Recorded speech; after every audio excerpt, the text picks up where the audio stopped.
Dulu. Jangan duk baca buka jangan nah. Bagi bunyi ain tu sifat ain apa dia? Sifat ain apa dia? Hams ke apa? Ain. Tak ada. Cari sifat ain. Tengok sifat ain tu apa? Tawassut dengan apa?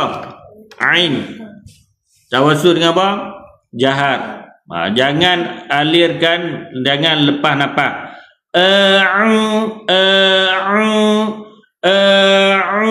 Ain. Hukum apa? Bubuh tu sifat dah, tulis sifat huruf pun tulis depan ni. Dan ni tahsin dia kena sampai tulis sifat huruf. Sifat dia apa? Jahar dengan apa? Syiddah.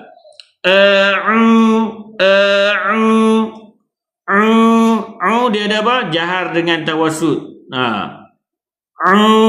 Mad asli di situ. Hukum apa? Mad asli. Nampak tak? Di bawah. Hukum di bawah tu. Ni buku tadribat kita. Nanti balik tulis kod hukum. Kod hukum dia apa? Cari di sini. Hari ni Ustaz ajar tu cara macam mana. Cari balik kod hukum dia. Kalau kata mat, cari balik tak mana kod hukum dia. Mat tak mana? Mat asli. Mat asli. Cari balik. Mat asli di sini. Nampak tak? MA. Mat asli. Huruf apa bertemu dengan mat asli? Huruf batasa ni. Kan? Sampai huruf ya. Okey. Kecuali huruf alif saja. Tak ada. Kan? Sebab bila alif bertemu alif, dia tak jadi mat asli, dia jadi mat badal. Faham tak? Alif tu tak boleh bunyi. Alif tak boleh bunyi. Yang bunyi tu hamzah. Hamzah yang menumpang rumah alif. Nampak tak?